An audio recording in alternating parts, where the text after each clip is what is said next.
Ang kwento na ito ay nangyari noong February 27. Isa sa paborito kong kanta na ginawa ko ng panalangin noong araw na yon ay yung kantang Your Heart Today. At ang favorite line ko doon sa kanta ay yung mayroong lyrics na Lord, grant me courage, grant me strength, grant me compassion, that I may be your heart today. Bandang tanghali ay pumunta ako sa isang mall. Pinuntahan ko yung St. Paul.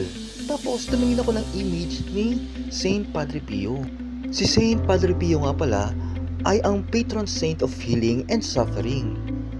At ang kanyang feast day ay September 23. Nagulat na lang ako nung tinignan ko yung price. Meron din akong nakitang number 23. Pagkatapos nun ay pumunta ako sa bandang likod. Meron naman ako nakitang frame na nandun din si Saint Padre Pio. Tapos doon sa gilid ay meron ka mababasa. Merong word na courage. Pagkatapos nun ay meron ako nakitang libro. Ang first page na nabuksan ko ay merong title na The Gift of Fortitude. Yung nag-search ako ng ibig sabihin ng fortitude, ito pala ay ang strength of mind that enables one to endure adversity with courage. Natandaan ko tuloy yung kanta na Your Heart Today na mayroong parehas na mensahe. Pagkatapos noon ay naghanap ako ng kape. Doon sa Mary Grace ay may nakalabas na menu. Nagulat na lang ako yung pagtingin ko, mayroong nakalagay additional whipped cream, 23 pesos. Bago pumunta sa badminton court para maglaro, kumain muna kami ng kaibigan ko. Yung pinark na niya yung kotse niya, doon ko na nakita or doon ko napansin na yung conduction sticker niya ay mayroong number 55. Natandaan ko tuloy yung dati kong post regarding doon sa number 5, leading doon sa story of fish. And fish is actually a symbol of Jesus. Specifically, Ictus, which means Jesus Christ, God's Son, Savior.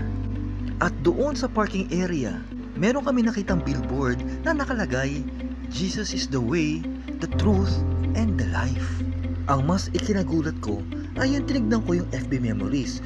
On that same day, February 27, 2 years ago, I posted the story of the number 5, Ictus, and Fisher of Men. Pero ang mas kinamangha ko ay ang libro na ito.